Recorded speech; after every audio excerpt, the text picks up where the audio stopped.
اس کو اگر یہ بڑھائیں گے انشاءاللہ ان کو فائدہ ہوگا. یہ کہیں ایسا تو نہیں ہے کہ ایران میں جو مظاہرے ہوتے ہیں عوام اپنے حقوق کے لیے باہر نکلتی ہے تو ان کو لیڈ کرنے والا کوئی ان کا لیڈر نہیں ہے, شاید اس لیے وہ ان کے مظاہرے کامیاب نہیں ہوتے, یا پھر عوام کے پاس اتنی کوئی وسائل نہیں ہے کہ جس سے وہ اپنے حقوق کے لیے جو آواز بلند کر رہے ہیں تاکہ دنیا سنے اور دنیا بھی جو ان کا ساتھ دے, ایسا کیوں نہیں ہوتا کہ ان کے مظاہرے کامیاب ہو جائیں؟ لیڈر کو تو چھوڑتے نہیں ہے پہلے سے. گورنمنٹ جب بھی کوئی سر اٹھاتا ہے تو اس کو ختم کر دیتے ہیں, اپنے راستے سے ہٹا دیتے ہیں. اس سے پہلے کئی بار ہم نے دیکھا جو لیڈر تھے یا وہ پھانسی ہو گئے یا ان کے جیل گئے ہیں تو یا باہر بھاگ چکے ہیں, باہر گئے ہیں. تو ایران کے اندر اس طرح کوئی نظام کے خلاف, گورنمنٹ کے خلاف سر اٹھا کے چلے اور بولے بھی جیسے اپوزیشن دوسری دنیا میں ہوتی ہے, اس طرح انہوں نے نہیں چھوڑا کسی کو بھی. یعنی وہاں پر ایک بدترین قسم کی آمریت ہے, اس میں کوئی شک نہیں, جمہوریت نہیں ہے, جمہوریت نام کا البتہ ہے, حقوق انسانی کا کوئی تحفظ نہیں ہے. یقیناً نہیں ہے, یقیناً نہیں ہے. ابھی آپ دیکھیں نام تو ہے جمہوری اسلامی, یعنی جمہوری نظام ہے, تو جمہوری نظام میں آواز اٹھانا, تظاہرات کرنا یہ تو لوگوں کا حق ہے. جب ان کو حق نہیں ملے گا جب ان کو, لیکن ان کو یہ حق ان کو نہیں دیا گیا ہے اس سے پہلے بھی, اور ابھی بھی نہیں دیا جا رہا. ابھی لوگوں پر وہ فائرنگ ہو رہی ہے, جس طرح وہاں سے ویڈیوز جو سامنے آ رہی ہے سوشل میڈیا کے ذریعے, تو لوگوں کو بالکل مار رہے ہیں, لوگوں پر گولی چلا رہے ہیں. کوئی یہ نہیں پوچھ رہا ان سے کیوں یہ ہو رہا ہے. آپ کے خیال میں جو یہ مظاہرے ابھی ہو رہے ہیں ان کا پس منظر کیا ہے؟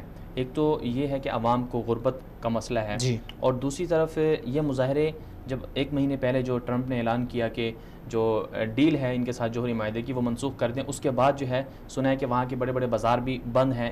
تہران کے اندر جو ایران کا سب سے بڑا اور قدیم بازار ہے اور 400 سال پرانا بازار ہے, اور پوری اس کے بارے میں کہا جاتا ہے کہ 20 لاکھ کے قریب جو ملازمین ہیں, بلکہ 6 لاکھ کے قریب جو ملازمین ہیں براہ راست اس بازار سے منسلک ہیں, اور پورا یعنی کہ چندہ اور پورا ایران چلتا ہی اس سے, وہ بھی کئی دنوں سے بند ہے. تو اس کی, اور پھر امریکہ نے, کل کی خبر ہے کہ امریکہ نے 50 انٹرنیشنل کمپنیوں کو حکم دیا ہے کہ ایران کے ساتھ جو ہے تعلقات ختم کر لیں اور کوئی وہ نہ کریں. تو اس کا سبب کیا ہے بنیادی؟ وہ ڈیل ہی سبب ہے یا پیچھے کچھ اور بھی اسباب ہیں؟ اسباب تو بہت زیادہ ہیں. ابھی ہم نے کہا نظام جو ہے گورنمنٹ آمریت ہے. جب آمریت نظام گورنمنٹ ہوگی یا نظام ہوگا, اس میں کوئی شک نہیں وہ لوگوں کو قتل کرے گا, ان کو بھوکا رکھے گا, پیاسا ان کو رکھے گا, وہ ان کو مجبور کر دے گا کہ وہ قبروں میں جا کر سو جائیں, وہ کارٹون سے گھر بنائیں اس میں رہیں, گھاس سے گھر بنائیں اس میں رہیں. اس صدی میں اس دنیا کہاں پہنچی ہے اور وہ لوگ کس حالت میں ہیں. تو وہاں کے جو معاشی حالات ہے وہ سب سے بڑا عامل ہے, لیکن معاشی حالات کہاں سے خراب ہوئے؟ کیا یہ اس امریکہ کے پابندیوں سے ہے یا اس سے پہلے؟ نہیں, یہ اس سے پہلے ہیں. یعنی عوام جب سے خمینی آیا اور اس نے اسلامی انقلاب کا نعرہ دیا اور اعلان کیا, لوگ اس وقت یہ سوچ رہے تھے کہ شاہ اس وقت شاہی حکومت تھی, وہ غلط تھا. اس حالت سے البتہ بہتر حالت کے یعنی وہ نیا تجربہ کرنا چاہے, شاہ کے نظام سے تنگ تھے, وہ چاہ رہے تھے کہ یہ نئے لوگ ہیں ان کا ساتھ دیا جائے. جی, اور خمینی نے بھی ان کو کہا کہ ہم آپ کے لیے پانی دیں گے, کپڑا دیں گے, پانی دیں گے, بجلی مفت ہوگا, فلان ہوگا, آپ کو یہ دیں گے. تو لوگ پہلے سے بھوکے تھے, وہ نکلے اور ان کا ساتھ دیا اور شاہ کو گرایا گیا. لیکن اس دن سے ان کے حالات ٹھیک ہونے کی طرف نہیں بلکہ بدتر ہونے کی طرف گیا. ایران ایک غریب ملک نہیں ہے, یعنی اس لحاظ سے وہاں کے جو معدنیات وغیرہ ہیں, پیٹرول بھی ہے, اور جو لوگ ہیں ایرانی عوام وہ کاریگر ہیں, زحمت کش ہیں, خود صنعت کار ہیں, اس کے باوجود وہ کیوں بھوکے ہیں؟ یہ ایرانی پیسہ کہاں جاتا ہے؟ ایران ایسے ملک نہیں ہے جہاں پانی نہ ہو, جہاں گیس نہ ہو, جہاں پیٹرول نہ ہو, جہاں لوگ کام کرنے والا نہ ہو, تعلیم یافتہ نہ ہو, ایسے کچھ بھی نہیں ہے. یہ سب وہاں موجود ہیں, اور اس کے باوجود کیوں فقر ہے, کیوں یہ غربت ہے, کیوں یہ بیچارگی ہے؟ یہ عامر کے ہاتھ میں ہے, اب خامنئی کے ہاتھ میں ہے, سب کچھ اس نے اپنے ہاتھ میں لیا ہوا ہے. چند لوگ ہیں جن کے ہاتھ میں پورا ایران کا جو پیسہ ہے وہ ان کے ہاتھ میں ہے. بالکل, اور وہ ان کے ہاتھ میں ہے, اور وہ کہاں خرچ کر رہے ہیں یہ بھی ایک بات ہے. وہ کہاں جا رہا ہے, یہ ایرانی سرمایہ کہاں جا رہا ہے؟ 79 میں جو ان کی جو ریولیوشن جسے ہم انقلاب کہتے ہیں وہ لوگ, اس کو اگر ہم دیکھیں تو اس کے بعد بالکل یقیناً آپ کی بات ٹھیک نکلتی ہے کہ ایران اور عراق کی جنگ شروع ہوگی فوراً, اور اس کے بعد جو خمینی انقلاب ہے اس کو ایکسپورٹ کرنا دوسرے ملکوں میں شروع کر دیا, افغانستان میں شروع کیا, پاکستان میں شروع کیا, مڈل ایسٹ میں, سب جگہ. جی تو اب اس حوالے سے, اور ابھی بھی ہم دیکھتے ہیں کہ 9/11 کے بعد جہاں نیٹو کے ساتھ مل کر افغانستان میں انہوں نے مداخلت کی ایران نے, اور اس کے بعد جو ہے پھر عراق اور امریکہ کی جو جنگ ہے اس میں براہ راست ایران نے ساتھ دیا, اور شام میں اور یمن میں اب بھی جاری ہے. تو یہ جو سارا ادھر ادھر پیسہ خرچ کر رہی ہے ایرانی گورنمنٹ, تو اس حوالے سے خود وہاں کے بہت سے لوگ ایسے بھی تو ہیں نا کہ جو ان کو ماننے والے ہیں, ان کے فالوور ہیں, وہ پھر کیوں احتجاج نہیں کرتے کہ آپ ادھر ادھر پیسہ کیوں بھیجتے ہیں؟ جو ان کے ماننے والے ہیں, جو ان کے ہاں میں ہاں ملاتی ہے, جو عامر کے ہاں میں ہاں ملاتی ہے. اس وقت ایک معذرت, اس وقت ہمارے ساتھ مہمان لائن پر موجود ہیں, احمد قریشی صاحب, سینئر تجزیہ نگار ہیں اور اینکر پرسن ہیں نیو ٹی وی کے. السلام علیکم احمد صاحب, بہت شکریہ آپ نے وقت دیا ہمیں. جی بہت شکریہ آپ کا. جی احمد صاحب, آپ کیا فرمائیں گے کہ ایران میں پچھلے ایک ہفتے سے مظاہرے ہو رہے ہیں اور کہا یہ جا رہا ہے کہ یہ نظام حکومت جو ایران کا ہے اس کو ختم کرنے کے لیے ہے, لیکن دوسری طرف کچھ باتیں یہ بھی ہو رہی ہیں کہ ایران کے امریکہ کے ساتھ خفیہ مذاکرات بھی ہو رہے ہیں. تو آپ کیا سمجھتے ہیں کہ ان مظاہروں کا اہداف کیا ہیں؟ کیا یہ مظاہرے جو عوام اپنے حقوق کے لیے نکلے ہوئے ہیں, کیا ان کو اپنے حقوق مل پائیں گے؟ کیا یہ عرب ممالک کو صرف ایک دکھلاوے کے لیے پابندیاں لگائی گئی ایران کے اوپر, اور دوسری طرف خفیہ مذاکرات کیے جا رہے ہیں؟ تو یہ مستقبل کیا ہوگا, پورا منظرنامہ کیا ہے؟ یہ آیت اللہ کی حکومت ہے. انہوں نے جو ہے امریکہ نے افغانستان کو انویڈ کیا اور اس کے بعد عراق کو انویڈ کیا, تو دونوں موقعوں پر ایران کی حکومت سر عام تو مرگ بر امریکہ کے نعرے لگاتی رہی, لیکن در حقیقت ان کی جو انٹیلیجنس سروس ہے اور ان کی تو یہ پاسداران انقلاب ہیں, یہ خفیہ طور پر مکمل طور پر امریکہ کے ساتھ, امریکہ کی ملٹری اور امریکہ کی انٹیلیجنس کے ساتھ تعاون کرتے رہے. انہوں نے مکمل طریقے سے تعاون کیا امریکی انٹیلیجنس کے ساتھ افغانستان میں, افغان طالبان کی حکومت گرانے میں, اور اس کے بعد انہوں نے مکمل طور پر تعاون کیا امریکی ملٹری کے ساتھ آن دا گراؤنڈ عراق کے اندر. بلکہ آپ کو یہ حیرانگی ہوگی سن کے کہ ایسی سچویشن ابھی ہم نے پچھلے 2 سالوں میں دیکھی ہے. میں ان صحافی میں سے ہوں جو بہت قریب سے ہم اسٹڈی کرے تھے, جب آپ کو پتا ہے کہ عراق کا بہت بڑا شہر فلوجہ اور اس کے بعد عراق کا دوسرا سب سے بڑا شہر الموصل, دونوں کا جب محاصرہ گراؤنڈ پہ عراقی فوج نے اور عراقی جو ملیشیاز ہیں انہوں نے کیا ہوا تھا, تو بڑی حیران کن سچویشن تھی کہ گراؤنڈ کے اوپر پاسداران انقلاب کے جو آفیسرز ہیں, جو کہ ایرانی آفیسرز ہیں, وہ زمین پر ہیں اور آسمان پر جو ہے وہ امریکی طیارے ہیں, اور دونوں کوآرڈینیٹ کر رہے ہیں ایک دوسرے کے ساتھ. تو ایران جو ہے وہ یعنی علانیہ جو ہے مرگ بر امریکہ, لیکن خفیہ طور پر ہمیشہ تیار رہا ہے مذاکرات کے لیے, اور ساتھ ساتھ پھر جو ہے وہ اپنی پالیسی بھی پش کرتا رہا کہ وہ اس کو نیگوشیٹنگ پوزیشن جو ہے ایران کی وہ مضبوط ہو. تو ابھی یہ اطلاعات آ رہی ہیں جو ایرانی اپوزیشن فگرز ہیں, جو ایرانی اپوزیشن سے تعلق رکھنے والے ایرانی صحافی ہیں, وہ بتا رہے ہیں کہ وزارت جو امور خارجہ ہے تہران میں, وہاں پہ یہ فیصلہ ہو گیا ہے کہ کسی نہ کسی طریقے سے چینل کھولے جائیں خفیہ مذاکرات کے ٹرمپ انتظامیہ کے ساتھ. اب اس کا مطلب یہ نہیں ہے کہ امریکہ رضامند ہو گیا اور مذاکرات شروع ہو چکے ہیں, لیکن میں آپ کو یاد دلاتا ہوں, اور یہ میرے خیال میں کافی حکومتوں کو ہمارے خطے میں یہ پتا ہے, کہ صدر ٹرمپ نے آج سے کوئی 2 یا 3 ہفتے پہلے اشارتاً یہ باتیں کہی تھی کہ ہم توقع کرتے ہیں کہ ایران کی جو حکومت ہے وہ اب مذاکرات کرنے آئے گی کسی نہ کسی طریقے سے.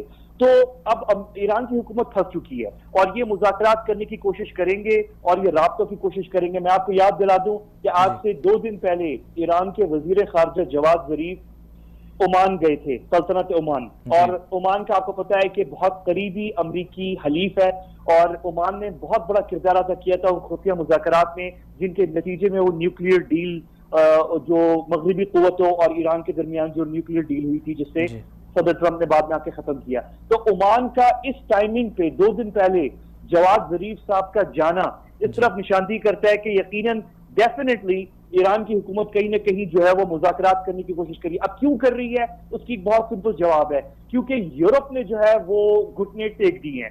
یورپ جو ہے, جو ایران کی توقع تھی کہ یورپ جو ہے وہ امریکہ کے سامنے کھڑا ہوگا اور امریکہ سے کنفرنٹیشن کرے گا, ٹکر لے گا ایران کے لیے, وہ نہیں ہوا. پھر دوسری ایران کو توقع یہ تھی کہ روس اور چین ایران کی خاطر امریکہ سے کنفرنٹیشن کریں گے اور ٹکر کریں گے, وہ بھی نہیں ہوا. اور آپ نے دیکھا کہ کس طریقے سے روس نے بالکل اپنا ہاتھ جو ہے وہ ایران کی جو ملیشیاز ہیں اور ایران کی جو پاسداران انقلاب کے سپاہی ہیں شام میں, ان کو بچانے سے انکار کر دیا اور اسرائیل کو اور امریکہ کو اور برطانیہ کو اور فرانس کو کھلی اجازت دے دی کہ وہ ایران کی جو ملیشیاز ہیں اور فوجی ہیں شام میں ان کو نشانہ بنائے، اور جو کہ نشانہ بن رہے ہیں. اور ابھی بھی اب سے کوئی 1 گھنٹہ پہلے جو ہے اطلاعات ہے کہ شام میں جو ہے ایک اور کوئی ایرانی ملیشیا ہے، اس کا کوئی ویئر ہاؤس یا کیمپ ہے اور وہ اس کو کسی نے نشانہ بنایا ہے. ممکنہ اسرائیلیوں نے کیا ہوگا یا برطانیوں نے کیا ہوگا، کسی نے بہرحال 1 گھنٹہ پہلے نشانہ بنایا ہے. یہ اطلاعات میڈیا میں اس وقت چل رہی ہیں. تو ایران کی حکومت بہت مشکل میں پھنسی ہوئی ہے. اب یہ جو پروٹیسٹ ہو رہے ہیں، پروٹیسٹ بڑی زبردست پروٹیسٹ ہے. اب اس پہ پتہ نہیں ہم میں اور آپ کیا کہیں گے، لیکن میں نے تو وہ ویڈیو بھی دیکھی ہے جہاں پہ ایرانی مظاہرین جو ہے وہ یہ نعرے لگا رہے ہیں کہ مرگ بر شام اور مرگ بر فلسطین، اور وہ کہہ رہے ہیں کہ ہمیں صرف ایران سے غرض ہونا چاہیے، مرگ بر یمن، مرگ بر شام اور مرگ بر فلسطین. وہ کہہ رہے ہیں ہمارا کوئی کام نہیں ہے ایران کی فوجوں کا اور پاسداران انقلاب کا اور خامنہئی صاحب کا اور باقی سب کا کہ وہ گھسیں شام میں گھسیں اور یمن میں گھسیں اور دوسرے علاقوں کے اندر، خطے کے اندر. ایران کی پاسداران کو چاہیے کہ وہ ایران کا تیل، ایران کا پیسہ ایران کے عوام پہ خرچ ہو. اور یہ آپ نے بھی ویڈیوز دیکھے ہیں. تو یہ پروٹیسٹ بہت سیریس ہیں. اب یہ دکھاوے کے لیے یہ سب کچھ ہو رہا ہے اور امریکہ جو ہے خفیہ کوئی مذاکرات کر کے ڈیل کر لے گا ایران کے ساتھ. شاید یہ بات اتنی آگے نہ جائے کیونکہ ٹرمپ انتظامیہ جو اتنی آگے جا چکی ہے نیوکلیئر ڈیل ختم کرنے میں، اور آپ کو پتا ہے کہ اتنا شدید نقصان ہوا ہے ان سینکشنز کا جو امریکی صدر ٹرمپ نے لگائے ہیں ایران پہ، کہ ایک ایک کر کے یورپ کے تمام بڑی بڑی جو کمپنیز جنہوں نے نیوکلیئر ڈیل کے بعد ایران میں انویسٹمنٹ کی تھی سب نکل رہی ہیں. نہ صرف یہ بلکہ آپ نے بھی دیکھا کہ نکی ہیلی جو امریکی سفیرہ ہے اقوام متحدہ میں، وہ ابھی بھارت گئی ہوئی تھی. اور بھارت جو ہے وہ بہت بڑا حلیف ہے ایران کی حکومت اور آیت اللہ کی جو حکومت ہے، ان کا بہت بڑا حلیف ہے وزیر اعظم مودی اور بھارت کی حکومت. اور بڑا دباؤ ڈالا گیا امریکیوں کی طرف سے انڈیا کے اوپر کہ آپ کو ہم تیل دیں گے، آپ تیل لینا ایران سے بند کریں. اور ابھی اطلاعات آ رہی ہیں، میں ویسے ٹرسٹ نہیں کرتا، ہم تو اپنے جو امریکی دوست ہیں ان کو کہہ رہے ہیں آپ لوگ بھارتیوں کو ٹرسٹ نہ کریں. انڈینز جو ہے وہ بہت تیز ہیں. انہوں نے انڈینز نے یہ کیا کہ نکی ہیلی کے دورے کے بعد کچھ خبریں ریلیز کر دی اپنے میڈیا کے اندر.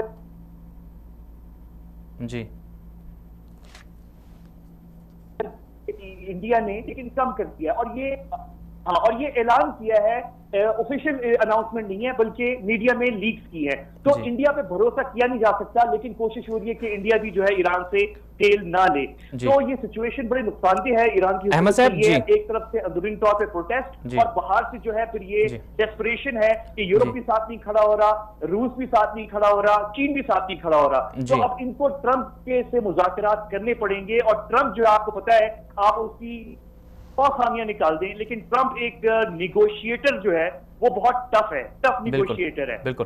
تو یہ دیکھنے والی صورتحال ہے کہ یہ اوباما تو نہیں ہے اب، تو ایران کی حکومت کس طریقے سے جو ہے وہ نیگوشیٹ کرے گی ٹرمپ کے ساتھ. جی احمد صاحب، لیکن یہ بتائیے گا کہ اگر جس طرح کے حالات چل رہے ہیں تو اس میں چونکہ عوام بھی یہ چاہ رہی ہے کہ چونکہ یہ جو حکومت ہے، موجودہ نظام ہے، اس سے ان کو کچھ فائدہ نہیں ملا، حقوق نہیں ملے، تو وہ چاہ رہے ہیں کہ یہ نظام تبدیل ہو جائے. اور ابھی جو 2 دن پہلے پیرس کے اندر جو اپوزیشن والوں کی جو کانفرنس ہوئی ہے بہت بڑی، مریم راجوی اس میں جو ان کی وہ لیڈر ہیں وہ لیڈ کر رہی ہیں وہاں پر، تو وہ یہ کہہ رہے ہیں کہ یہ نظام اب تبدیل ہو جائے گا. امریکہ کے جو مشیر ہیں ٹرمپ کے، وہ بھی یہ کہہ رہے ہیں کہ اس نظام کو تبدیل کیا جائے. تو آپ کیا سمجھتے ہیں کہ اس نظام حکومت کو تبدیل ہونا چاہیے، اور کیا اگر یہ تبدیل ہو جاتا ہے تو اس سے جو پڑوسی ملک ہیں بالخصوص پاکستان اور افغانستان، ان کو فوائد ملیں گے یا پھر کچھ اس میں کچھ مزید کچھ انتشار پھیل جائے گا؟ بالکل، آپ نے 2 پوائنٹ پوچھے ہیں کہ ایک تو کیا ممکن ہے کہ اس وقت حکومت نظام جو ہے ایران کا تبدیل ہو. اگر یہ بات آپ 1 سال پہلے بات سے میں اور آپ تو شاید ناممکنات میں سے تھا، کیونکہ ہمیشہ جو اعتماد رہا ہے موجودہ نظام کا ایران میں وہ عوام پہ رہا ہے، اور عوام میں بڑی کسی حد تک یعنی کافی حد تک جو ہے سپورٹ رہی ہے اس حکومت کی کسی نہ کسی وجہ سے. لیکن اب 1 سال کے اندر سے اب جو ہے موجودہ صورتحال ہے اس میں تو بڑا واضح طور پہ نظر آ رہا ہے. مطلب ہم نے وہ چیزیں دیکھی ہیں جو کبھی ایران میں نہیں ہوئی. 39 ایئرز گزر چکے ہیں ایرانی انقلاب پہ. میں نے پہلی دفعہ ویڈیوز دیکھے ہیں جہاں پہ خامنہئی کی تصاویر جو ہیں وہ ایران کے مختلف شہروں میں زمین پر گرا کر اور ان پہ آگ لگائی گئی ہے اور مرگ بر خامنہئی کے نام لگائے گئے ہیں. یہ بہت بڑی بات ہے، یہ کبھی پہلے نہیں ہوا. اور یہ کوئی محدود لوگ نہیں کر رہے، یہ ایرانی کر رہے ہیں، ایرانی عوام کر رہے ہیں اور تہران کر رہے ہیں. یعنی دو بڑے شہر ایران کے، تہران اور مشہد اور تہران میں جب خامنائی کی تصاویر جلائی جائیں تو یہ کبھی پہلے نہیں ہوا. آپ اس کی کوئی مثال آج سے 1 سال پہلے یا 5 سال پہلے نہیں نکال سکتے. حالانکہ آج سے آپ کو یاد ہوگا 7-8 سال پہلے بھی مظاہرے ہوئے، بالکل 12 میں ہوئے تھے، بھی مرگ پر خامنائی کے نعرے نہیں لگائے گئے. اور ویڈیو نکلنا جہاں پہ تہران اور مشہد میں تصاویر خامنائی کی جلائی جائیں، یہ تو ناممکنات میں سے ہے، امپاسبل ہے. یعنی انگریزی میں کسی نے آج تک ایسی چیز دیکھی وہ ہو رہی ہے. تو اب یہ سچویشن جو ہے، اور باہر سے اکنامکلی اس وقت آپ کو پتہ ہے ایرانی جو کرنسی ہے وہ بالکل ڈاؤن فال پہ ہے، برا حال ہو گیا ہے. اور تمام جو فورن انویسٹمنٹ 2 سال کے اندر آئی تھی اوباما کے دور میں اور اس کے بعد، وہ ساری جو ہے بند ہو گئی ہے اور بہت مشکل صورتحال ہے. سب سے جو بڑی بات یہ ہے کہ پہلے جب ایران کے اوپر اس طرح کی پریشر آتے تھے تو جو پڑوسی ممالک ہیں وہ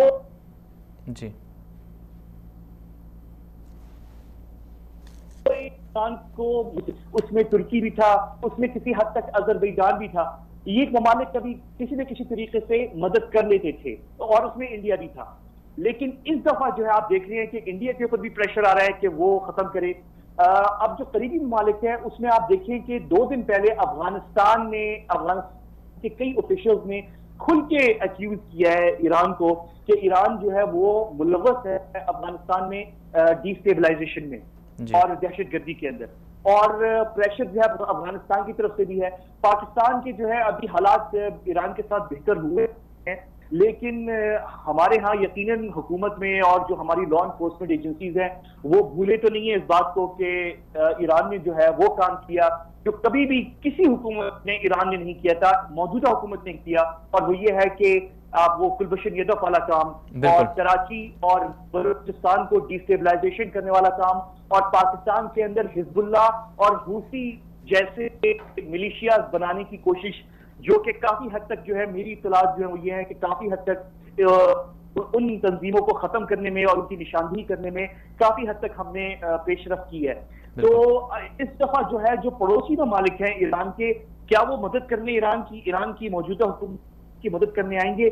مجھے مشکل لگتا ہے کہ کیونکہ تاجکستان میں آپ کو بتاؤں کہ آج سے 1.5 سال پہلے انہوں نے جو خانہ فرہنگ ایران ہے دوشنبے میں، اسے باقاعدہ حکومت نے وہاں پہ بند کیا ہے، اور جو وہاں کتابیں ڈسٹریبیوٹ کی جاتی تھی وہ سب پہ پابندی لگائی ہے. نہ صرف پابندی بلکہ امام خمینی کی جو کتابیں تھیں جو ترجمہ کی ہوئی تھی تاجک زبان میں، وہ ان پہ بھی پابندی لگائی گئی ہے. تو یہ جو نیبرنگ ممالک ہیں، جو پڑوسی ممالک ہیں ایران کے، وہ ان کے ساتھ بھی ایران کے تعلقات جو ہے میں یہ نہیں کہوں گا کہ بہت اچھے ہیں، نارمل ہوں گے کسی حد تک، لیکن اتنے اچھے نہیں ہیں. تو وہ بھی مدد کرنے شاید اس طریقے سے ایران کی حکومت کی نہ آئے. اس وقت سچویشن بہت مشکل ہے. میں اس بات کو دیکھ رہا ہوں کہ اگر یہ سچویشن چلتی گئی، اگر ٹرمپ انتظامیہ نے کوئی ڈیل نہ کر لی ایران کی حکومت کے ساتھ، تو اگر یہ کرنسی کی قیمت گر گئی اور یہ پروٹیسٹ ایران کے اندر چلتے گئے، اور ظاہر ہے جب کرنسی کی قیمت گرے گی، اور اب آپ کو پتا ہے کہ اوپیک اور تیل کی مارکیٹ میں جو سعودی عرب نے اور متحدہ عرب امارات نے روس اور امریکہ کے ساتھ جو ڈیل کی ہے تیل کی مارکیٹ کے حوالے سے اور قیمتوں کے حوالے سے، تو اگر یہ بھی قیمتیں کم ہو گئی تو یہ بڑا مشکل ہو جائے گا ایران کی حکومت کے لیے کہ وہ کنٹینیو کرے، نمبر 1. نمبر 2 کہ وہ یہ مظاہرے جو ہو رہے ہیں ایران کے اندر ان کو ختم کرے، نمبر 2. اور نمبر 3 کہ وہ خرچہ جو حوثی ملیشیا یمن میں، بحرین کے اندر، عراق میں اور شام میں جو خرچہ کر رہا ہے اور لبنان میں حزب اللہ کے اوپر، یہ خرچہ برقرار رکھ سکے، تو یہ بڑا مشکل ہو جائے گا اس حکومت کا چلنا جو ہے. احمد صاحب آپ کا بہت شکریہ، آپ نے بہت اچھی گفتگو کی، بہت اچھا تجزیہ کیا، آپ کا بہت شکریہ، آپ نے ہمیں وقت دیا. یہ تھے ہمارے ساتھ سینئر رینکر پرسن پاکستان کے احمد قریشی صاحب، اور بہت زبردست انہوں نے گفتگو کی. آپ کی طرف آئیں گے پروفیسر، آپ کیا کہیں گے کہ ان کی پوری گفتگو سے آپ نے سنا کہ سوال یہ اٹھتا ہے کہ یہ جو موجودہ نظام حکومت ہے یہ اب بہتر ہے کہ برقرار، جیسے انہوں نے کہا کہ بہت سے خدشات تو ہیں، تو اب عوام کے لیے کیا ہے، دنیا کے لیے کیا ہے کہ اس نظام حکومت کو برقرار رہنا چاہیے، اس کو ختم ہونا چاہیے؟ کیونکہ کچھ لوگ یہ بھی کہتے ہیں کہ جو حکومت کرنے والے لوگ ہیں وہ زیادہ پڑھے لکھے نہیں ہیں، وہ ایک خاص مائنڈ کے تحت جو ان کا اپنا ایک مسلکی اعتبار سے وہ کہہ لیں ایک خاص جگہ سے پڑھ کر آتے ہیں، اور بہت سے لوگ تو ان کے حکومت کے اندر ایسے بھی ہیں جو بڑے بڑے عہدوں پر ہیں، وزیر ہیں، لیکن ان کے پاس جعلی ڈگریاں ہیں. روس سے خرید لی انہوں نے جعلی ڈگریاں، امریکہ سے، باہر سے، حالانکہ کچھ ان کو پتہ نہیں ہے. تو کیا یہ ایرانی حکومت کی، ایرانی جو عوام ہے اس کے لیے بھی بہتر ہے کہ یہ حکومت چلی جائے، اور جو پڑوسی ممالک ہیں ان کے لیے بھی فوائد نہیں ملیں گے اس کے؟ اگر یہ حکومت جائے گی تو اس کا فائدہ سب سے پہلے ایرانی عوام کو اور اس کے بعد ایران کے جو پڑوسی ممالک ہے جیسے پاکستان، افغانستان، عراق، ان کو ملے گا، اور اس کے بعد جہاں مڈل ایسٹ کو ملے گا، جہاں ان کا ہاتھ پہنچا پراکسی وار میں جہاں ملوث ہیں ان کو اس میں کوئی شک نہیں ملے گا. لیکن یہ تھوڑا مشکل لگتا ہے کہ یہ حکومت گر جائے، کیونکہ ہمیں ابھی تک امریکہ اور یورپ پر بھروسہ نہیں ہے. اس سے پہلے بھی انہوں نے کئی بار ہمیں دھوکہ دیا، نعرے تو یہی لگائے، انہوں نے کہا مرگ بر امریکہ، اور انہوں نے کہا ایران ٹیررسٹ ہے، لیکن بیچ میں ہمیں مارا گیا عراق میں، ہمیں مارا گیا سوریہ میں، ہمیں مارا جا رہا ہے یمن میں، ہمیں مارا جا رہا ہے افغانستان میں. تو ابھی ان پر بھروسہ کرنا کافی مشکل ہے. لیکن اس میں کوئی شک نہیں، اگر بالفرض امریکہ، یورپ، باقی دنیا ایرانی عوام کا ساتھ دیتی ہے، اور ایرانی عوام اپنے تظاہرات بڑھاتے ہیں، اپنے مظاہرے بڑھاتے ہیں، اور اس حکومت کو گرانے تک جائیں گے، جس دن یہ حکومت گرے گی اس دن سے افغانستان کے حالات 50% ٹھیک ہو جائے گا، پاکستان کے حالات 50% بہتر ہو جائے گا، عراق کے حالات اسی طرح بہتر ہو جائیں گے، یمن کے حالات بہتر ہو جائے گا، سوریہ کے حالات بہتر ہو جائے گا. یہ سب خوبی اور منافع ان سارے لوگوں کو ملے گا. یعنی اس کا مطلب تو یہ ہوا کہ یہ جو عوام ہے ان ملکوں میں، مڈل ایسٹ میں جو بسنے والی عوام ہے، پڑوسی ملک جو ہیں ایران، افغانستان کے جو پاکستان اور افغانستان ہے یا عراق ہے، تو ان کی عوام کو اب چاہیے ان کو ساتھ دینا چاہیے ایرانی جو مظاہرین ہیں. لیکن یہ بھی مشکل لگتا ہے. کیوں؟ آپ کو بھی پتہ ہے، ہمیں بھی پتہ ہے، جو میڈیا ہے، میڈیا کے جو قوت اور طاقت ہے وہ یہود کے ہاتھوں میں ہے، اور وہ مسلمانوں کے دشمنوں کے ہاتھوں میں ہے، چاہے افغانستان میں ہو، چاہے پاکستان میں ہو، چاہے مڈل ایسٹ میں ہو. صحیح ہے؟ تو یہ میڈیا اس طرح ذہنیت بنایا ہوا ہے لوگوں میں، شاید آپ کے پاکستان میں بھی اسی طرح ہوگا، افغانستان میں بھی. یعنی افغانستان میں اگر آپ جائیں گے 80% یا 70% لوگوں کا خیال یہ ہے کہ واقعاً امریکہ اور ایران میں دشمنی ہے، اور واقعاً ایک دن ایران جائے گا اور بیت المقدس کو، مسجد الاقصیٰ کو فتح کرے گا. تو یہ میڈیا کا کام ہے کہ ہمارے عقلوں کو گھما دیا ہے، ہمیں دھوکہ دیا ہے. جب تک ہم اس دھوکے کو نہیں سمجھیں گے اور پیچھے نہیں آئیں گے، اس وقت تک میرا نہیں خیال کہ افغانی عوام، پاکستانی عوام، عراقی عوام یہ ایرانی مظلوم عوام کا ساتھ دیں. یعنی پھر اس کے لیے ہمیں کام تو کرنا ہے، اور ساتھ میں اس کے ہمیں مایوس نہیں ہونا. ٹھیک ہے، کچھ ہاتھ ان کے پاس ہیں، ان کے لابیوں کے پاس میڈیا ہے، لیکن ہمارے پاس سوشل میڈیا کا پلیٹ فارم ہے. ہمیں چاہیے کہ ہم، چونکہ ایک مسلمان کا کام کیا ہوتا ہے کہ کسی دوسرے مسلمان کو تکلیف ہو رہی ہے تو اس کو محسوس کرے وہ. تو ہم میں سے اب ہر مسلمان کا یہ کام بنتا ہے، ذمہ داری بنتی ہے کہ وہ محسوس کرے کہ ایرانی عوام پر کیا ظلم ہو رہا ہے، اور خود یہ جو چند لوگ ہیں مل کر جو اعلیٰ بنے ہوئے ہیں یورپ کے، امریکہ کے، یہ امت مسلمہ میں کیسے فساد. لیکن ابھی یہ سوشل میڈیا کے ذریعے الحمدللہ کافی بیداری پھیلی ہے، لوگوں کو پتہ چلا ہے. جو لوگ کل ایران کو پتہ نہیں کیا کیا سمجھتے تھے، آج وہ بھی تھوڑا سا اپنے ساتھ سوچ رہے ہیں کہ ہم کتنے دھوکہ کھا چکے ہیں. یہ عوام کی بات جہاں تک آپ نے کی ہے کہ جو مڈل ایسٹ کے عوام ہے، جو ایران کے پڑوسی ممالک کے عوام ہیں، ان کو ایک اور بھی تو طریقے سے سوچنا چاہیے کہ یہی ایران ہے، اس میں چند لوگ ہیں، ہم ان کو ایز اے مسلک ڈسکس نہیں کر رہے، یعنی جو حکومت پہ گورنمنٹ ہے جو ہیں، انہوں نے افغانستان کو وہ آگ میں دھکیلا، اور اسی طرح جو ہے پاکستان کو، سب کو. تو اب ان کو چاہیے، یعنی یہاں کے عوام کو کیا چاہیے کہ یہ پروٹیسٹ کریں، اپنی گورنمنٹ کو مجبور کریں، کہ افغان گورنمنٹ کو مجبور کریں کہ آپ ایران سے تعلقات ختم کریں. اور اسی طرح پاکستان کی گورنمنٹ. بالکل ایسا ہو سکتا ہے، یقیناً یہ ہونا بھی چاہیے، اور ہو رہا ہے الحمدللہ. یہ سوشل میڈیا کے ذریعے کافی کام ہو رہا ہے. ابھی جو جوان طبقہ ہے، نسل جوان افغانستان میں خاص کر، ان کو پتہ چل چکا ہے، اور وہ جان چکے ہیں کہ یہ جو امریکہ کے خلاف نعرے ایران سے اٹھتے تھے، مرگ بر امریکہ، مرگ بر شیطان بزرگ، مرگ بر صہیونیزم، مرگ بر استکبار جہانی، یہ سب جھوٹ تھے. ایران نے سب کو دھوکہ دیا. الحمدللہ ابھی کافی تبدیلی آئی ہے، اور امید ہے کہ یہ اور بھی بہتر ہو جائے. بہتر ہوگا. ناظرین اکرام، یہاں پر ہمارے پروگرام کا سلسلہ جاری رہے گا. یہاں پر ہم ایک مختصر سی بریک لیں گے، بریک کے بعد واپس آئیں گے. آپ ہمارے ساتھ رہیے گا، اور یہ بات بریک کے بعد اس پر بات کریں گے کہ کیا واقعی ایران جو ہے امریکہ سے خفیہ مذاکرات کر رہا ہے، اور کس طرح سے جو ایران کی جو موجودہ حکومت ہے اس کے خلاف جو مظاہرے ہو رہے ہیں، وہاں مظاہرین کو کس طرح ساتھ دیا جا سکتا ہے. اسی حوالے سے بات چیت جاری رہے گی. یہاں مختصر سی بریک لیں گے، ہمارے ساتھ رہیے گا.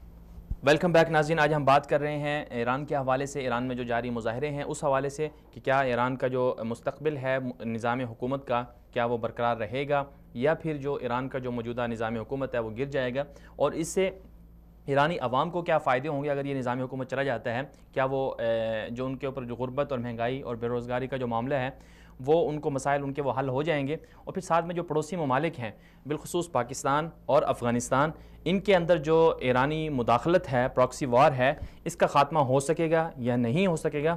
تو اسی حوالے سے ابھی ہمارے ساتھ لائن پر موجود ہیں محترم جناب سیف اللہ خالد صاحب، سینئر تجزیہ نگار ہیں، مڈل ایسٹ کے امور کے ماہر ہیں۔ السلام علیکم سیف اللہ صاحب، بہت شکریہ آپ نے وقت دیا ہمیں۔ ہلو جی سیف اللہ صاحب، آج ہم ایران پر بات کر رہے ہیں، تو آپ کیا فرمائیں گے کہ ایران کے جو مظاہرے ہو رہے ہیں اس کے پیچھے اہداف کیا ہیں؟ ایران میں یہ مظاہرے پہلی مرتبہ نہیں ہوئے، ایران میں مظاہرے پہلے بھی ہوئے تھے پچھلے سال، اور بہت بڑی سطح پر ہنگامہ آرائی ہوئی تھی۔ وہاں اصل میں کئی طرح کے مسائل اس وقت چل رہے ہیں۔ ایک تو وہاں جو ان کی ولایت فقیہ کا ایک غاصبانہ قسم کا قبضہ ہے، اور بہت ہی وہ ہے، انہوں نے لوگوں کے تمام مسائل کا، وہاں کے لوگ وہاں کی ولایت فقیہ کو اپنے مسائل کا بازار قرار دیتے ہیں۔ تو پہلے مظاہرے اس وجہ سے تھے۔ اس وقت جو مظاہرے ہو رہے ہیں ان کی بنیاد یہ ہے کہ ایرانی گورنمنٹ نے کچھ 330 کے قریب چیزوں کی امپورٹ بین کر دی ہے ملک میں، تو لوگ اس کے خلاف بات کر رہے ہیں، اور اس کی وجہ سے بازار ہنگامے اوپر سے تشدد بھی ہوا ہے۔ اور ایک سب سے جو دلچسپ بات جو ہوئی ہے ان مظاہروں میں، وہ آپ ٹائمز آف اسرائیل کی ویب سائٹ چیک کریں تو تہران میں جو جلوس نکلے ہیں ان میں اسرائیل زندہ باد کے نعرے لگے ہیں۔ یہ ایرانی عرب ممالک پہ تو الزامات لگاتے رہتے ہیں، لیکن ان کا اپنا معاملہ چیک کرنے والا ہے۔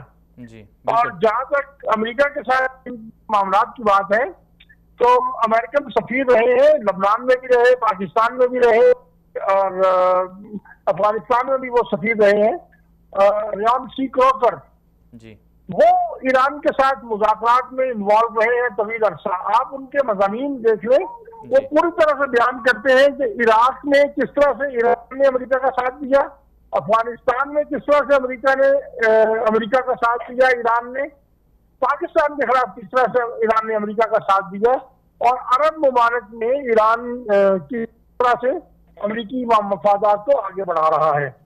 ہمیں یہ بات سمجھ نہیں آتی کہ